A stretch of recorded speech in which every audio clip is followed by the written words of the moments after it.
ನಂದಿಹಳ್ಳಿಯಲ್ಲಿ ಮರಳು ಮಾಫಿಯಾದ ನಗ್ನ ನರ್ತನ. ಜಿಲ್ಲಾಡಳಿತಕ್ಕೆ ಕುರುಡುತನವೇ. ಬೆಳಗಾವಿ ಜಿಲ್ಲೆ ತಾಲೂಕಿನ ನಂದಿಹಳ್ಳಿ ಗ್ರಾಮದಲ್ಲಿ ಕಳೆದ ಕೆಲವು ದಿನಗಳಿಂದ ನೈಸರ್ಗಿಕ ಸಂಪನ್ಮೂಲಗಳ ಲೂಟಿ ಮಿತಿ ಮೀರಿದ್ದು ಮರಳು ಮಾಫಿಯಾತನ ಅಟ್ಟಹಾಸ ಮೆರೆಯುತ್ತಿದೆ. ಅಧಿಕಾರಿಗಳ ಕಣ್ಮುಂದೆಯೇ ಹಗಲು ರಾತ್ರಿ ಎನ್ನದೆ ಭೂಮಿಯ ಒಡಲನ್ನ ಬಗೆಯಲಾಗುತ್ತಿದ್ರು ಜಿಲ್ಲಾಡಳಿತ ಮಾತ್ರ ಕುಂಭಕರ್ಣನ ನಿದ್ದೆಗೆ ಜಾರಿದಂತಿದೆ. ನಂದಿಹಳ್ಳಿಯ ಹಳ್ಳ ಕೊಳ್ಳಗಳಲ್ಲಿ ಮರಳು ಕಳ್ಳತನ ಮಾಡಲು ಮಾಫಿಯಾ ಹೈಟೆಕ್ ದಾರಿಗಳನ್ನ ಕಂಡುಕೊಂಡಿದೆ. ಬೃಹತ್ ಪರ್ಸೆಂಟೇಜ್ಗಳನ್ನ ಬಳಸಿ ನೀರನ್ನ ಹೊರಹಾಕಲಾಗುತ್ತಿದೆ. ತದನಂತರ ಜೆಸಿಬಿ ಹಾಗೂ ಹಿಟಾಚಿ ಯಂತ್ರಗಳ ಮೂಲಕ ಭೂಮಿಯನ್ನ ಆಳವಾಗಿ ಅಗೆದು ಟ್ರ್ಯಾಕ್ಟರ್ ಮತ್ತು ಲಾರಿಗಳಿಗೆ ಮರಳು ತುಂಬಿಸಲಾಗುತ್ತಿದೆ. ಈ ಭೀಕರ ದೃಶ್ಯಗಳು ಸ್ಥಳೀಯರಲ್ಲಿ ಆತಂಕ ಮೂಡಿಸಿದ್ದು ಪ್ರಕೃತಿಯ ನಾಶ ಕಣ್ಣೆದುರೇ ನಡೆಯುತ್ತಿದ್ರು ಯಾರು ಪ್ರಶ್ನಿಸಿದಂತಾಗಿದೆ. ಅಧಿಕಾರಿಗಳ ಮೌನವೇ ಆಶೀರ್ವಾದ.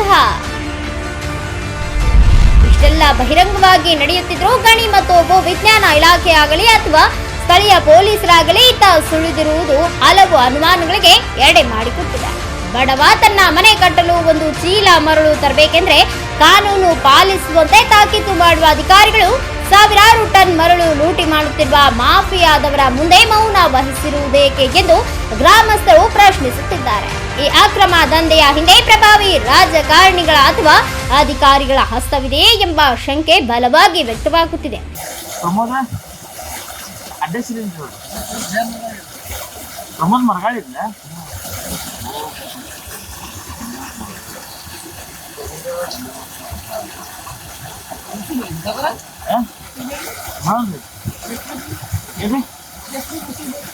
ಈಗ ಹೆಂಗ್ ಕೊಡಾಯ್ತೀರಿ ನೀವು?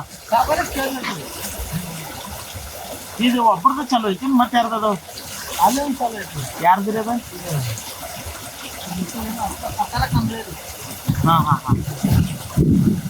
ರಮೇಶ್ ಕೋಲ್ಕರ್ದು ಇತ್ತದು ಬಂದೈತೇನ್ರಿ? ಎಲ್ಲಿದ್ರಿ? ರಮೇಶ್ ಕೋಲ್ಕರ್ ಚಾಲೂ ಐತಿ.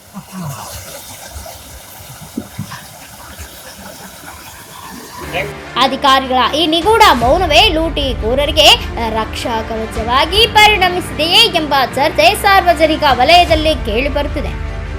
ರೈತರ ಭೂಮಿ ಬರಡಾಗುವ ಭೀತಿ.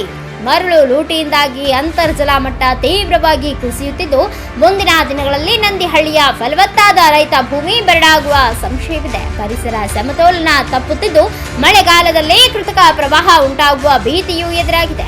ಜಿಲ್ಲಾಧಿಕಾರಿಗಳು ತಕ್ಷಣವೇ ಮಧ್ಯ ಪ್ರವೇಶಿಸಿ ಅಕ್ರಮ ನಡೆಯುತ್ತಿರುವ ಸ್ಥಳಕ್ಕೆ ಭೇಟಿ ನೀಡಿ ಪರಿಶೀಲನೆ ನಡೆಸಬೇಕಿದೆ. ಈ ದಂಧೆಯಲ್ಲಿ ಶಾಮೀಲಾಗಿರುವ ಅಧಿಕಾರಿಗಳಿಗೆ ಚಳಿ ಬಿಡಿಸಬೇಕಿದೆ ಮತ್ತು ಮರಳು ಲೂಟಿಕೋರರನ್ನ ಜೈಲುಗಟ್ಟಬೇಕಿದೆ. ಇಲ್ಲದಿದ್ದರೆ ಮುಂದಿನ ದಿನಗಳಲ್ಲಿ ಉಗ್ರ ಹೋರಾಟ ಮಾಡುವುದಾಗಿ ಸ್ಥಳೀಯರು ಎಚ್ಚರಿಕೆ ನೀಡಿದ್ದಾರೆ. Bureau report Sadashiv Mahantesh S Hulikatti, Bharat Vaibhav news, Belagavi. Thanks for watching. Read, discuss and debate with editor Dr. Yan Prashant Rao. Wanted reporters in print, digital and visual media for Bharat Vaibhav Daily Newspaper, BV News 5 Channel and BV Fast Web News from all the talukas of Karnataka, Goa and Maharashtra. If interested, send your resume to 9019229369.